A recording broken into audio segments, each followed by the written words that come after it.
कहत कबीर सुनो भाई साधो, कहत कबीर सुनो भाई साधो, अरे कहत कबीर सुनो भाई साधो, कहत कबीर सुनो भाई साधो। साहब मिले सबूरी में, अरे साहब मिले सबूरी में, मन लागो यार फकीरी में, मन लागो। Fear can be answering only with faith. Faith. What is this? What is this word? Faith? Yeah. Faith? Fear can be answered only with faith. Yes. Faith is to be certain without reason. Usually when you are sure of something, confident of something, it is because of a reason. You have some previous experience, or you have somebody to trust. Now you feel safe and secure and sure. Walking into a new room, into a totally new place. If you are not afraid, it would be because you have had previous experiences of the kind, or because you trust something or somebody. Maybe you trust your strength, maybe you trust the builder or the owner of the room. There is always a reason when we feel safe, secure or good. No, there is a danger in that. What is the danger?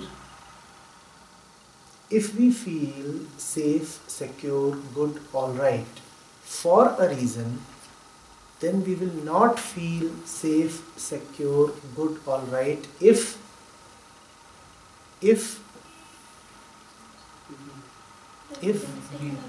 that reason is withdrawn or taken away. And reasons are supports. Reasons are events and happenings or people. They come and go. If for your well-being you are dependent on a reason, then your well-being is very precariously placed.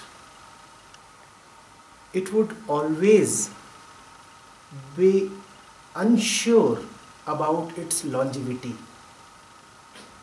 You are dependent on something, and that something is not you. It is outside of you, it is outside of your control. It can vanish any day. Just disappear. Now if your support, if the reason behind your well-being disappears, then you find yourself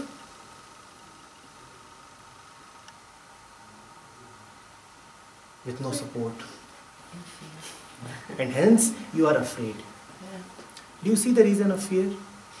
Whatever is good in our life, whatever is precious in our life is always dependent on something. Always dependent.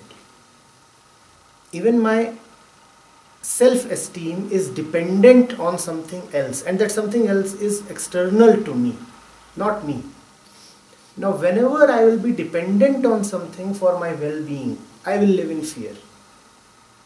I will live in fear because that something gives me both security and insecurity. Security because it is supporting me right now. Insecurity because it may not support me in the future. Does that not happen? The same things that you are proud of, the same things that you base your being upon, are the things that give you the maximum fear. If you are, let's say, proud of and dependent upon your prestige or your money, you very well know that money can disappear. The same money will also make you shiver. The same prestige will also make you a slave of others, because prestige exists in the eyes of others. Now then, what is faith? Faith is to be alright without a reason. Faith is to feel secure without being dependent. Faith is to feel healthy without checking whether you are really healthy. Faith is to have a certain inner certainty without the need to be proven or validated by anybody, including yourself. So faith is to be just okay. You are just okay. And you may have nothing. Ostensibly, externally, it may appear that you have nothing. And still you are feeling okay. And the world would wonder. The world would ask, neither do you have riches, nor do you have a following, nor do you seem to have a future. Why do you feel okay then? Why are you smiling? And you'll say, I'm just okay. They'll say, why? You'll say, no whys, no reason, just okay. Do you realize the power in this? Do you realize the immensity in this? Do you realize the sheer security in this? So can we convert this into a dialogue? Yes, of course. I think it makes it more meaningful if we keep asking you questions. And so my question to you is that one does not have all these. He doesn't have accomplishment, he doesn't have success, he doesn't have riches, but still has faith and is happy. Agreed.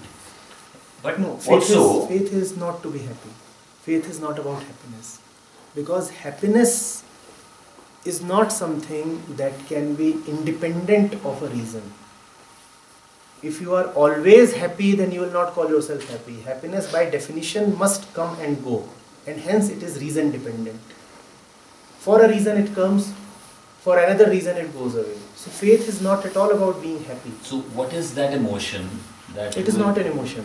It is just an empty space, a clarity in which no waves of disturbance are there. All emotions are disturbances. So is that what you want to call as a state of being in bliss?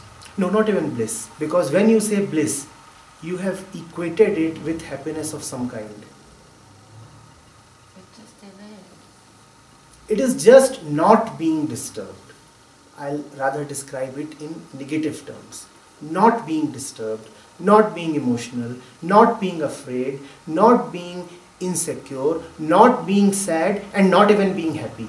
So are you essentially saying that that would come by being detached? That doesn't ever come.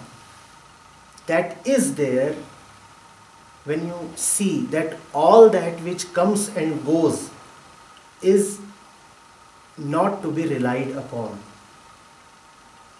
Happiness comes and goes, thoughts come and go, states come and go. This inner emptiness or fullness, if you may like, is not something that comes or goes away. Because if it comes or goes away, it becomes another object, unreliable. Totally unreliable. So you stay in that state. You are already there. It is just that you are more concerned with other things. It's like this. We are in this hall, are we not? Mm-hmm. And this hall is so spacious. And we all walked in. And we had different things to appreciate. Somebody would appreciate one particular poster. Somebody would appreciate the way this falls. Somebody would appreciate the way this lights up the whole thing. Huh? Did anybody appreciate the space? Now all that you appreciated will not be here forever. Space will be here, but nobody pays any attention to it. That is faith. Something that never comes and goes, and something that we never ever notice. It is always going to be there, yet we never say thanks to it. Would this hall make any sense without space? Could any of these be here without space? But we came here, we felt nice about many things, and none of those things included space. Faith is like that space that we never care to be one with, never care to feel grateful towards. And the things that attract us so much, they come. There was a time when these pillars were not there. There was a time when these posters were not there. And there would be a time when these pillars and the posters will again not be there. But space will remain. Faith is like that. It is there. It need not come. But we never notice it. But this that I have just mentioned is just an example. The trouble with examples is they become fodder for imagination. Now, let's not start equating God with space. Faith is not space. I use the metaphor of space to point towards faith.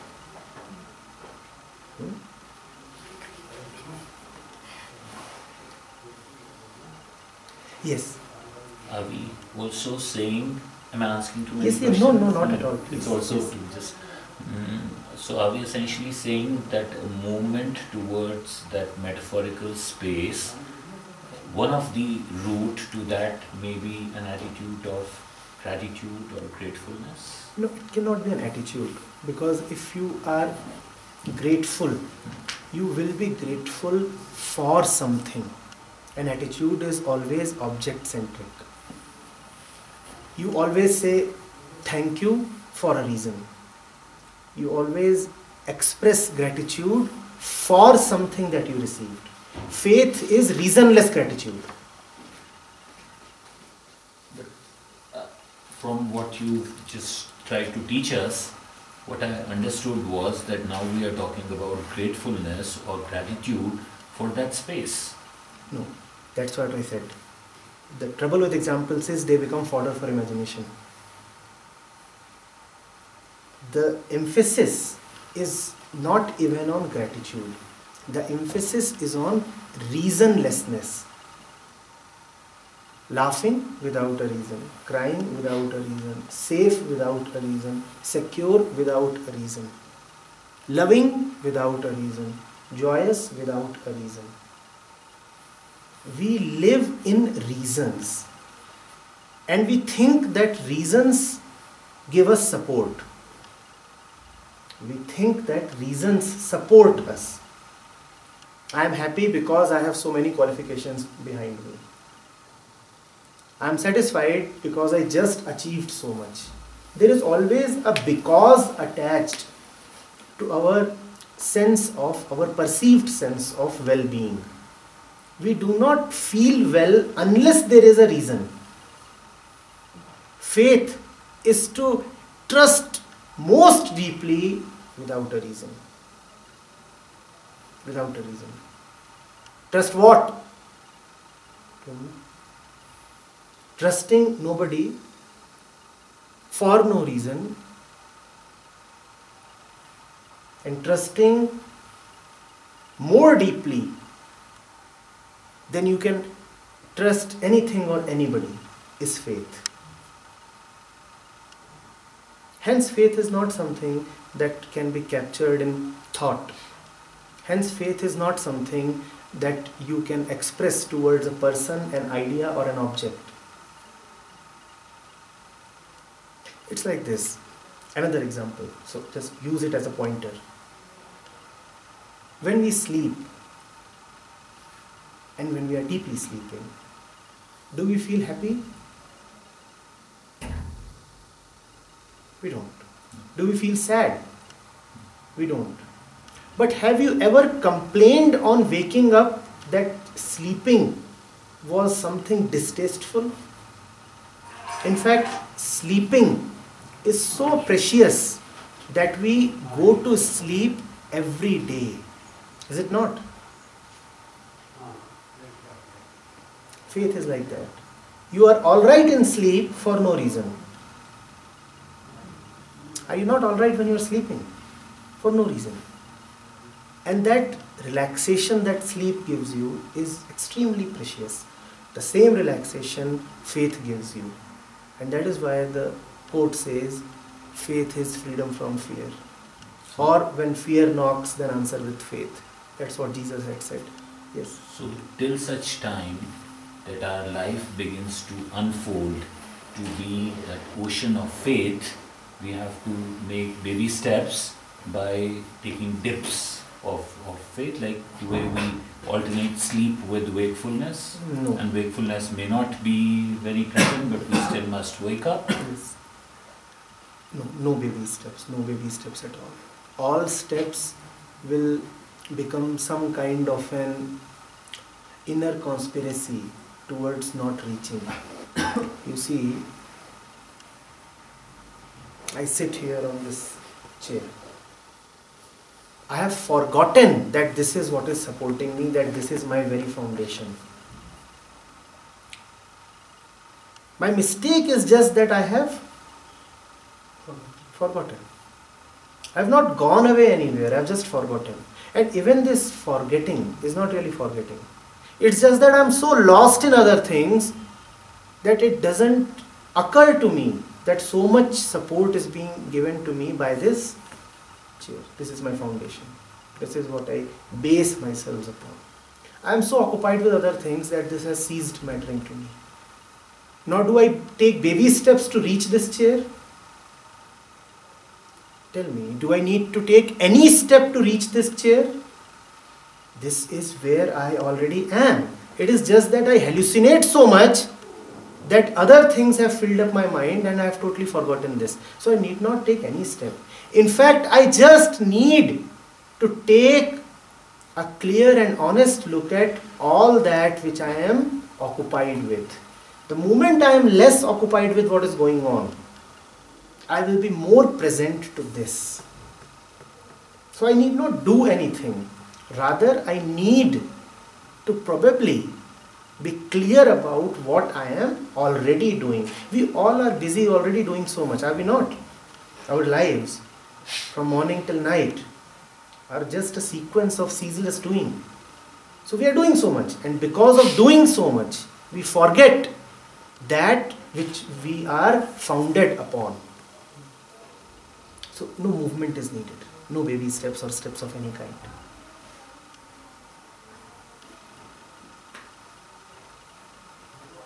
Man is activity. Man is constant movement. He does not really require any more movement. He requires rather to know that all movement, even if it is random, chaotic, is around a particular center. Just knowing that center makes all the difference. But knowing that center will be very difficult if you are obsessed with running around on the periphery. Running around, trying to achieve, trying to reach.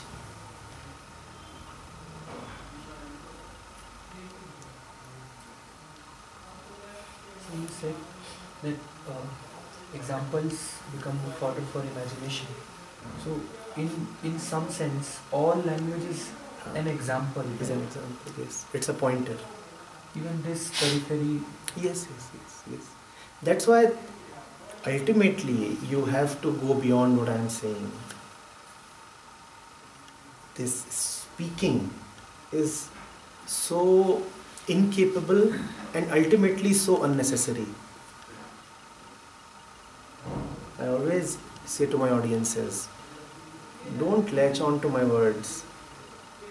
Connect to the point from where I am speaking. The center from where I come is also your own center. Connect to that. These words are not greatly important. But it's just that as bodies, as instruments that deal in sensation, we have to use something, so we are using words. But some of my questions may sound very stupid, Please, but I will please, ask please, still, please. you know. My that's what's answers are going to- equally stupid. In fact, I'll strive that my answers are more stupid than your Yes, questions. because what I liked the most and the most exciting about the poster was for advanced seekers or absolute beginners. So we are absolute beginners, and I see the essence of what you mean when you say that, because it's the ones in the middle who think like they say, humility is something. The moment you think you have it, you've lost it. So the knowledge is something. If you think you've had it, you've begun to lose it. So we have to just keep thriving to get it. So from my very basic mortal understanding, I would think that does it still come from a loci of awareness that we have to thrive. Now this is in contradiction to what you're trying to teach us, moving towards a sense of detachment. And to my mind that may come and become a little bit more clearer if we can understand that there is no clarity, it is all an illusion. And if we understand that this is an illusion, then the need to hold on to it will go away. When the need to hold on to it eases, that's when I will be able to have real faith in you. So in Hindi or Sanskrit, when we say Vasudev Kutumbakam, means you are an extended part of my family. And if you are an extended part of my family, there is nothing you can take away from me.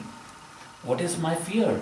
I will stop fighting, because my shelf life here, if Atman is immortal, then this body has a limited shelf life, and I have a mechanism by which to take the material gains that I make, to take it from here. And that's what I'm trying to do in the name of wanting to give it to my progeny, to pass it on. So would you shed some light on this? I may very easily say that all this is about detachment, and technically that would be correct, but that would not be useful. Detachment is not a concept. Detachment is not something that can happen out of somebody's advice. Detachment is consequential, meaningful only in an atmosphere of attachment. What comes first, attachment or detachment? Attachment. Do I know my attachments? Do I know what is it that I am holding on to? And how does that happen? And maybe when I know that, detachment won't be needed. Maybe just knowing that is called detachment. We must start from where we are. Are we detached? No. We are attached beings. We are identified beings. We must start from there. That is the demand of honesty.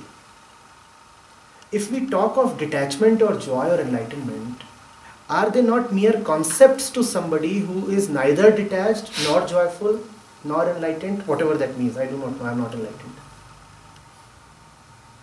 Would that not be a mere concept? What are we? Where do we stand?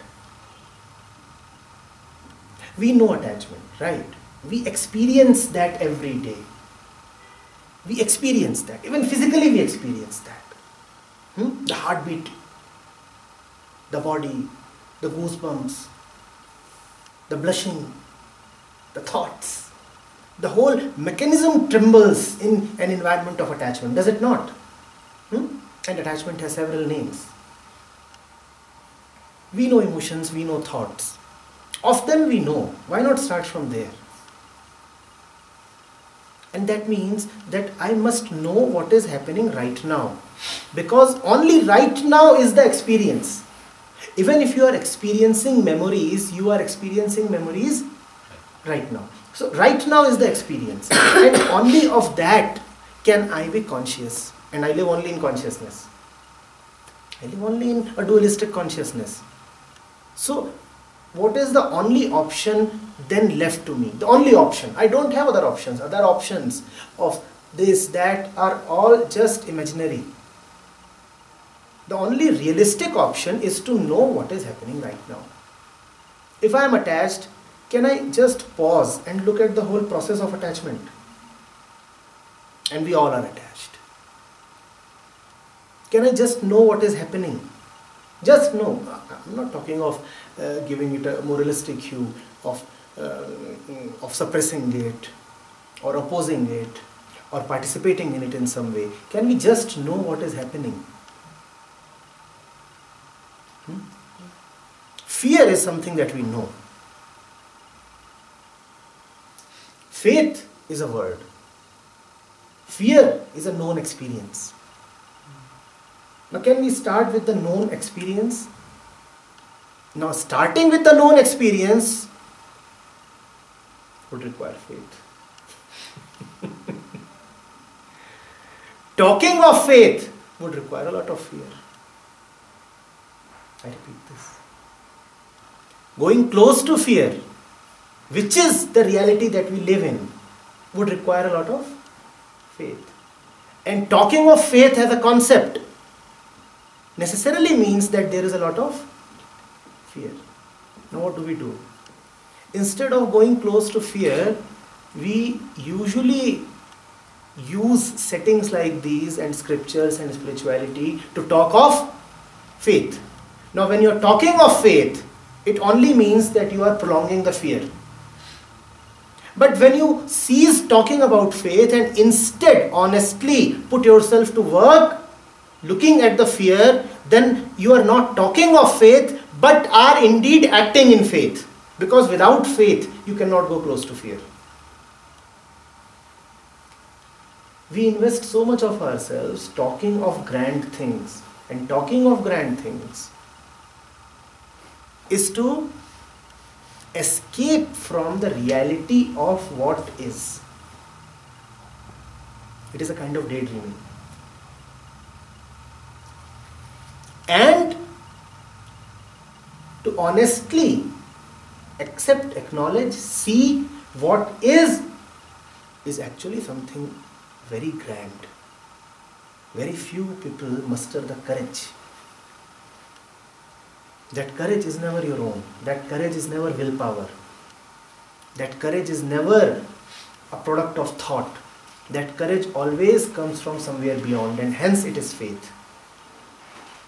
Do you know what it means to stand firm even when every nerve, every sinew, every impulse is militating against that firmness? When everything in you, every thought is saying, rush, go away, leave, escape, you still hold on. You still don't give up. For no reason. That reasonless courage is faith. Somebody would ask you, who is backing you? How come you are prepared to join the battle with no resources? And you say, well, nobody is backing me, yet I am ready. And that is faith. You cannot practice it, you cannot cultivate it, you cannot bring yourself to do this. It happens. It happens when you see the impotency of all that we are usually occupied in. Faith cannot really be a choice. Faith is when you see the uselessness and impotency of all your choices. You do not choose faith. You just see that whatever you choose is so useless, essentially rubbish. And then by default, and then choicelessly, you have to fall upon faith. It's like this, I'm sitting on this chair and busy with, and then I see, suddenly, it happens. I'm busy marveling that particular poster. And just as this particular one dropped, do you know what it means? Do you know what a great signal this is? It looked so beautiful. The four of these three together. And then one drops. Death. And you are busy admiring these. You are busy admiring these, and one of them suddenly drops. And then that cut. Now you know that whatever you are busy with is this. Something that will drop without notice, without warning, suddenly, and will bring down all your dream stuff along with it. This is how it happens. This is not how it must or necessarily happen, but this is how it often happens. You are busy with something, and that something just reveals its impermanence, its uncertainty, its basic dream-like nature to you. So essentially we are trying to understand the baselessness of the cognitive origin of what we are trying to do. So the problem is not the choices that we make. So we are not talking about our karma. We are not talking about our action. What we are talking about the progenitor, the thought that The actor himself. The actor himself. So The when the actor actor goes himself. away, I mean, if somebody doesn't work, this building would not be here. If I don't do my job, people will not. But that actor needs to. That actor, the chooser, not the choice really. Yeah. Not the choice. Yes, that's quite well captured.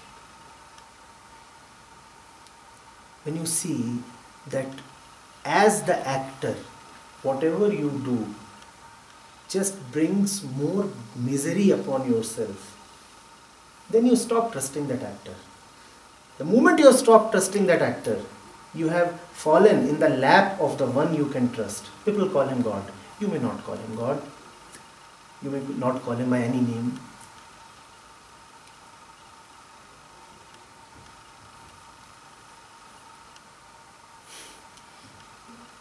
I have a question. Okay, I understand this. I read much, I made meditation, I go to gurus, I try whenever I meet, I feel sage or truth, so I come there. But I understand that everything what you say, I have knowledge. But anyway, and I have some experience, but it was comes and goes. And I see this, and I understand. And I have this feeling, this presence. But anyway, I won't ask. It's only destiny, it's only blessing. It only depends not, even if I try, how much I try, it can happen or not. My coming completely. This. It won't happen. How to? That which you are talking of, all of that is just a mental burden. Experience, knowledge, Yeah. bliss, all that which you have known in the past, all your visits to the gurus, all your spiritual journey and seeking, all of that is what exists in the memory, all of that becomes mind stuff. Yes, that's what it always comes anyway, he takes it. And then coming interpretation. I learned much. Now I try to forget all this. It just keep clean this, not give there, but keep here. And here there is no need of memory. No, No when need. I breathe and I Or do, words. then it stops this. Yeah. I see clear. Yes. But do you... But anyway, to come to this like you, like enlightened sages, it doesn't matter the words, it should be what? Blessing. Anyway, you can do what you want and die Okay, tell anyway me. with this illusion. Do you remember? With the mind. Do you Who will remember tell, at least... okay, you made good. Do you remember at least something from your past? Of course you do. You have said that you have read a lot and met many people and had experiences. You remember a fair bit of that, don't you? Mm-hmm. You remember. Do you remember all that which has happened since this morning till now? All that. Mm. You No. don't. You have conveniently forgotten a lot. Mm. Then why do you remember things that have happened 5 years back? Okay, because my attention goes there. Maybe you have a stake there. Maybe you are identified with something. You see, if it is not important, if the ego does not give something importance, the Yeah. memory apparatus quickly forgets it. If I ask you what happened at 1:57 p.m. this afternoon, would you be able to tell me? Because it was inconsequential to the ego. Yes. The memory chose to delete it. It sent it to the trash bin. Yes. It's gone. But you met a guru. And meeting the guru was a profound experience. Because the guru was a big name. And when you sat in front of him, something happened that convinced you that something blissful is happening. Now that stays with the memory because now you are identified with that meeting. Unless you see that all that which has been happening has only served to reinforce the ego, you will not be able to get rid of those memories. They will stay as knowledge and they will keep making the mind heavy. One does not just remember something. One remembers it only if the ego finds nutrition in it. You see, what do we remember? We remember either pleasurable events from the past or very painful events from the past. In both these cases, the ego finds identification. Yes. But it's So you are finding pleasure in those memories. not pleasure, but anyway, It is it's impossible, yes, some kind of identification.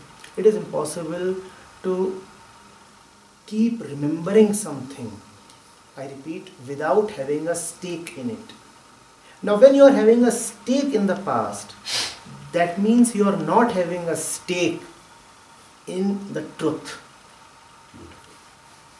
which is some kind of a disloyalty towards the truth. You are saying, I am dependent on the past and the past experiences. I am not dependent on God only.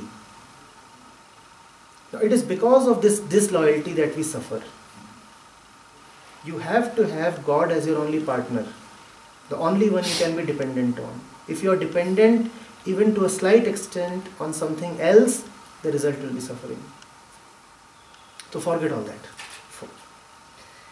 I close my sessions usually by saying, please forget all that I have said.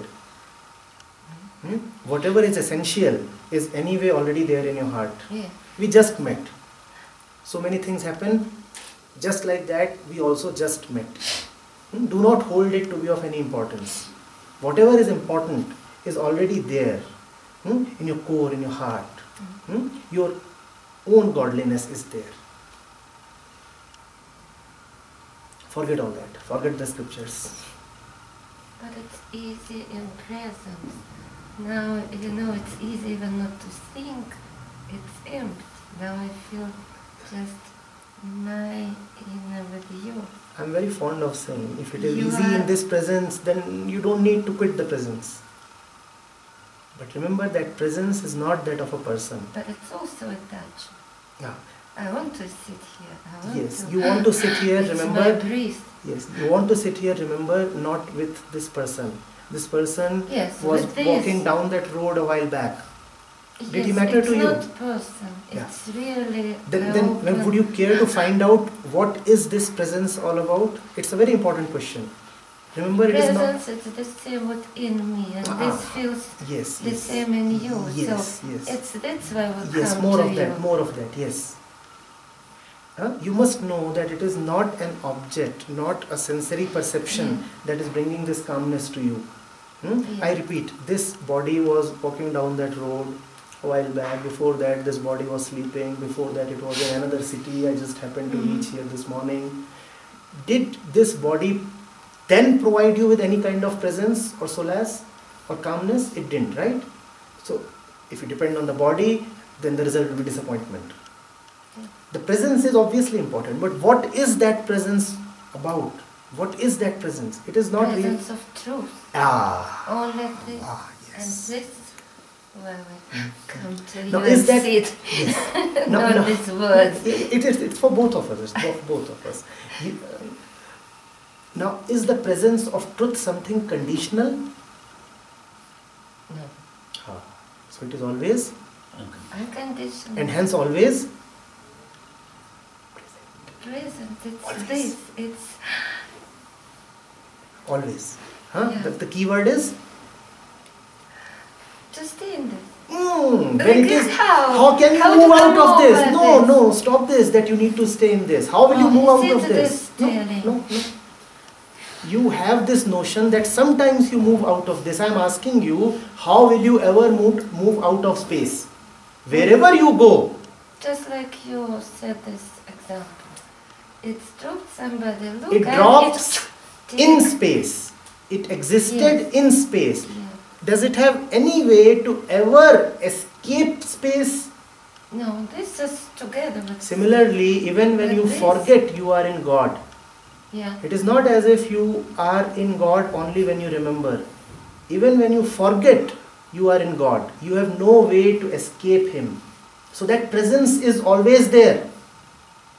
You need not take any special step. Then why we forget? You don't Why forget. You never forget. You remember too much. Remembering too much is called forgetting. When you remember too much of this and that, then obviously you will forget the essential. Why do you remember this and that? Why this burden of memories on the mind? You know why. You tell me. You are the one doing it. We came to ask why. Help us not to do this. Only you can tell Yes. what is the perceived benefit you see in remembering all those things.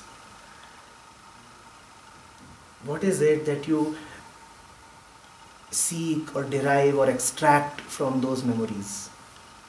What is it? It's my ego. Ah. Remember Okay, which is something. all right. Which is all right. Yeah, Yeah, right. It's a sweet thing. We need not condemn Yeah. it. It's all right.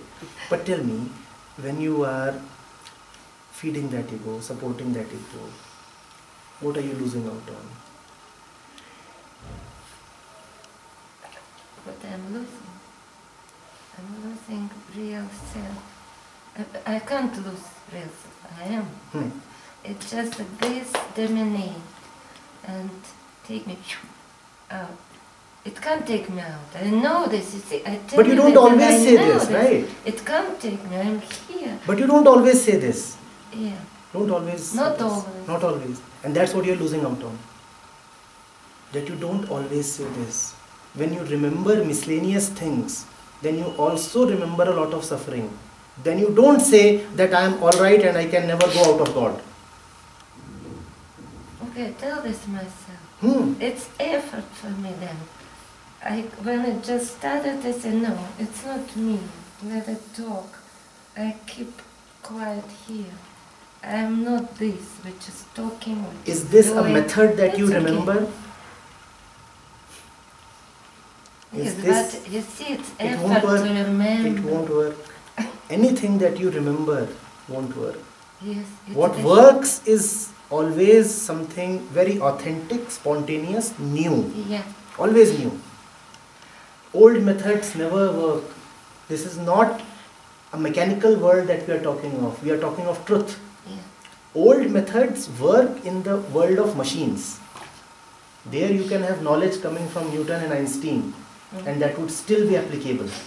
But in the world of spirituality, old methods are never applicable.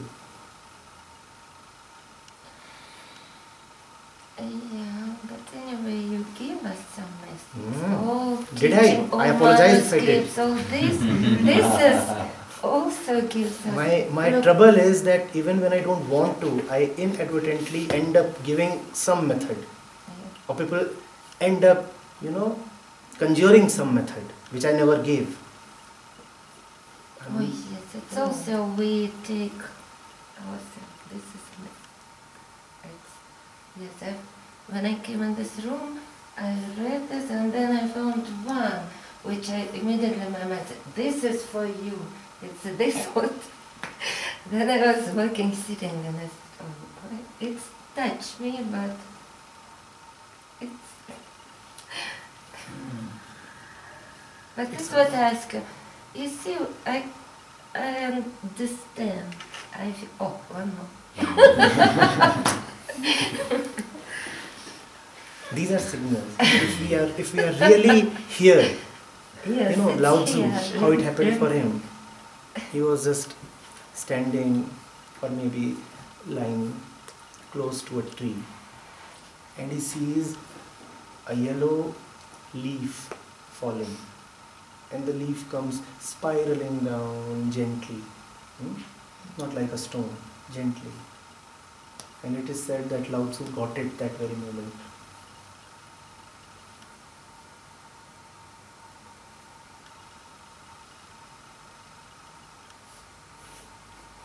So when this happens, existence is sending its reminders, its signals. It keeps sending them always. Every falling leaf is a scripture, a reminder. But if we accept the inevitability of it, does it not make life more meaningful, more beautiful? Also, I think, please comment if my understanding is right or not. When I understand that it requires a highly logical mind, I can't read the blue part very clearly, but what probably it means is to understand that the logic was not required. So essentially what we are saying is that this so-called technique of mindfulness will only happen when there is mind emptiness. Unless you remove the mind, because it is my mind, the doer, which is coloring the perception of reality. You know, this afternoon I took a flight from Delhi, and next to my seat was a young Israeli girl, and the flight was very rocky, okay, and she was very worried and very fearful. It was like the plane was going to crash. And when we landed, and I could just manage to smile, and I think this smile was very spontaneous, you know. And while I was talking to her when we landed, I just got reminded of one psychologist called Erickson, who in the last stage of life speaks about integrity versus despair. And he says, if you have led a life which is wholesome, then there will not be despair. When there is no despair, then the fear of death will not be there. And when that fear of death is not there, then this falling leaf is only symbolic. As you beautifully said, it only reminds me to be aware that it is this moment, and to experience this moment, again I am repeating what you were trying to teach us, and it was very beautiful, you know, that the truth is that what's spontaneous is life. What we are trying to get from our amygdala or our hippocampus was essential for our survival 4.5 million years ago, when man needed to fight with lions and tigers and, you know, rhinos to prove that it could stay on. But in the realms of spirituality, I think what will work is just that mindfulness, which will, to my understanding, right or wrong, you will comment, will come from mind emptiness. That's what we... Two things we'll take. One, the whole thing about mindfulness. Second, what does this falling down? It actually means nothing. It actually means nothing. But it means a lot when it defies our expectations. Now, somebody has set these up. When somebody sets these up, he does not merely put these here. When you are looking at them, you are looking at them with the expectation of permanence. And hence the falling down becomes significant. You were thinking that it will stay, and suddenly it doesn't. That is what reminds you of something. That is what reminds you of the contradiction between existence and one's imagination. I was thinking it would stay put this way. By falling down, it has shown to me that I am hallucinating. I was looking at it. Would it mean anything had I not been expecting it to be there? Tell me, there are so many of these clothes and posters and other decorative items put up here. Why do you comment or notice only when something falls? Why don't you notice when something remains intact? Because you expected it to remain intact, hence you are alright. Your dream world is sustained. When something falls, then you are suddenly woken up. Then you say, no, things are not the way I presume them to be. I thought it will continue like this. I thought my house, my business, my factory would continue running.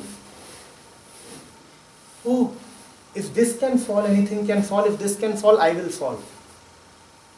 thing is, we have a great stake in immortality, because immortality is our essential nature. So we want to be immortal. The small mistake that we make is that we entrust, or rather burden, the world with immortality. We say, we know immortality is wonderful. We know that we cannot go away. It is an inner meditative knowledge that everybody has. We know that we belong. Now the burden of that continuous existence, the burden of that deathlessness, we put upon this. Now this will go. This will defy our expectations. And then we are shocked. This shock is the suffering of mankind. Do we see this? This demise is the suffering of mankind. It is not without reason that we want it to stay like this eternally. We want it to stay like this eternally because eternity is our nature. It is just that we are expecting eternity at the wrong places. We are expecting the body to be eternal, it won't be. We are expecting relationships to be eternal, they won't be. We are expecting money and family and house and everything else to be eternal. And they'll disappoint us. We are seeking, just seeking at the wrong place.